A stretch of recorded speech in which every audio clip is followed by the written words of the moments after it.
All right, guys, today's lesson is on section 6.2. We are going to learn how to multiply and divide radical expressions. Some of them are square roots, some of them are cube roots, some of them have higher indexes. So let's take a look. This first property here talks about the nth root of A and the nth root of B are real numbers. Okay, if that is true, then you can multiply the nth root of A times the nth root of B, and you get the nth root of AB. The thing about that is you must have the same index.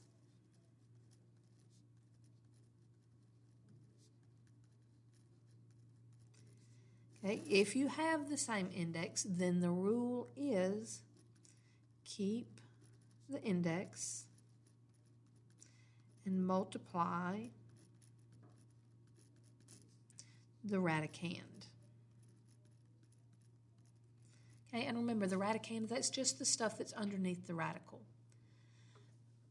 So now here for problem 1, they want us to tell them, can you simplify the product and then explain why you can or why you cannot. If you can, we need to go ahead and finish it. So for part A, I have the cube root of 6 times the square root of 2. Well, the index on this one is a 3. This one, because it's a square root, my index is a 2. I do not have the same index, therefore I cannot multiply.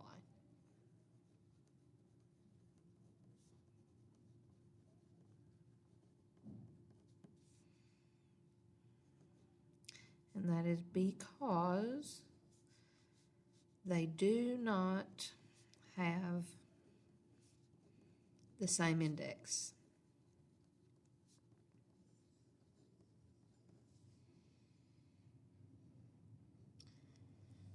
All right, so for part B, I have a cube root and a cube root. So I can multiply these.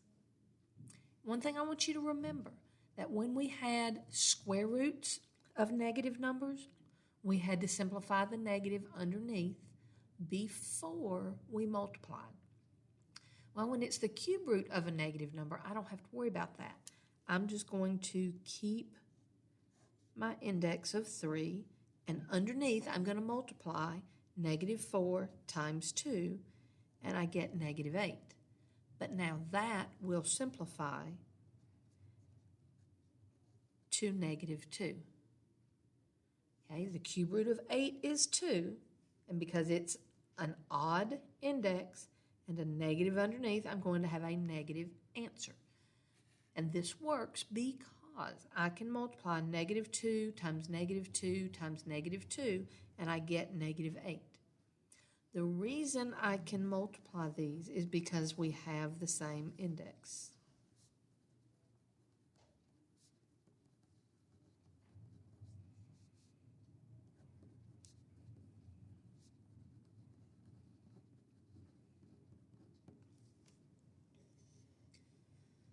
So now, here are 2 for you to try.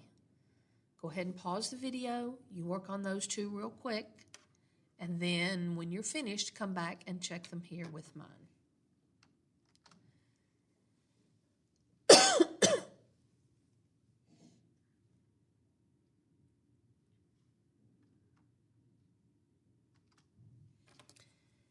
So now for part 1, I have an index of 4 and an index of 5, so I cannot multiply. And this is because the indexes are different.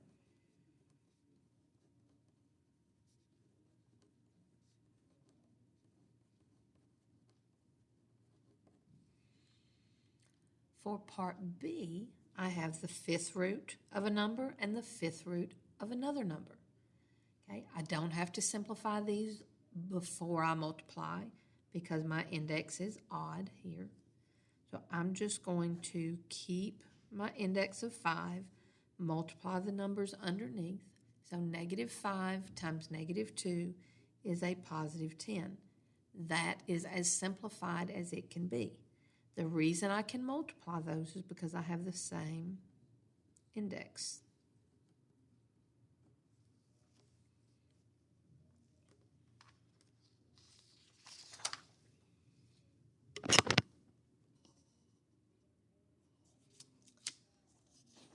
All right, next.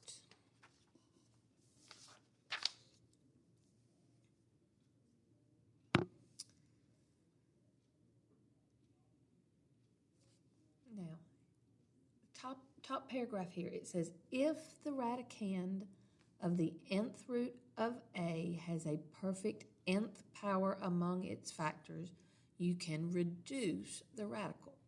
If you reduce the radical as much as possible, the radical is in simplest form. For example, consider the square root of 24 and the cube root of 24. Now, earlier this year, we talked about simplifying the square root of 24, and I wanted to look for perfect squares that were factors of 24 and just rewrite it. So 24 is the same thing as 4 times 6. Now, I could also have used 2 times 12 or 3 times 8, but none of those were perfect squares. Here, my 4 is a perfect square. So when I take the square root of it, it will give me a 2 on the outside. 6 does not have a perfect square as a factor, so it will stay inside. My answer is 2 square root of 6. But now, for the cube root of 24, I'm not looking for perfect squares that are factors of 24. I'm looking for perfect cubes. Right, so if you remember our list from the other day, perfect cubes would be 1 cubed is 1, 2 cubed is 8, 3 cubed is 27. Well, I can't write 24 as, a product of 27 and something, but I can rewrite it as 8 times 3. Now, I wrote it as 8 times 3 instead of 12 times 2 because 8 is a perfect cube. The cube root of 8 is 2. I can't take the cube root of 3, so it stays inside. And my answer is 2 cube root of 3.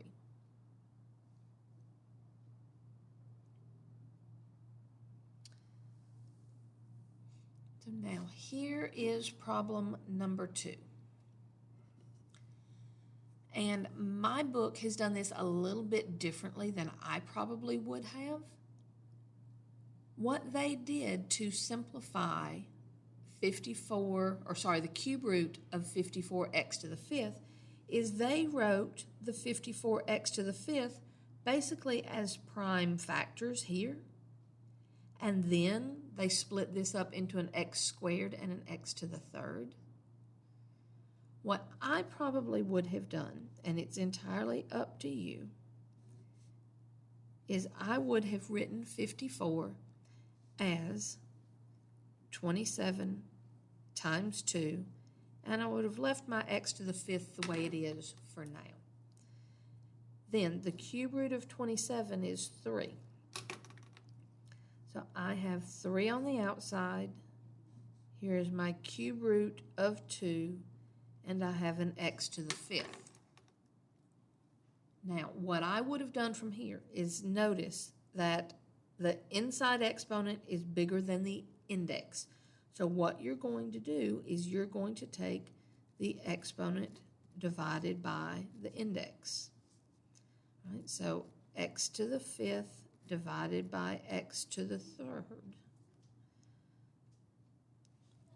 Hang on, let me back up just a second. I didn't need to write that whole thing out. I need to deal just with... Teachers, pardon the interruption. All students with a blue ticket for tug of war report to Gym 1 at this time, please. Thank you.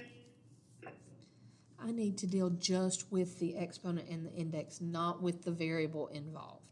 So my exponent was a 5. My index was a 3. If you change that to a mixed number, that's going to be 1 and 2/3. This whole number here tells me what my exponent will be on the outside. This 2 tells me what my exponent will be on the inside. And this 3, that is just your index, so it's going to stay where it is. So what I end up doing from here is I'm going to have an x to the first on the outside. And here's my cube root, and I'm going to end up with an x to the second inside. And don't forget your coefficient here of 2. This is your simplified answer. All right, so go ahead and pause the video. Work on the got it question here. When you are finished, pick back up with the video and double check yours with mine.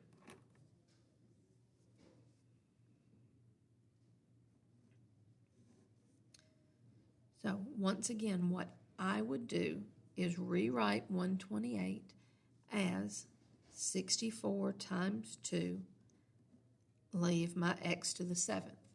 All I did was go down my list of perfect cubes and see which ones I can divide 128 by. And I want to go with the biggest one, so I went with 64. So I know that the cube root of 64 is 4.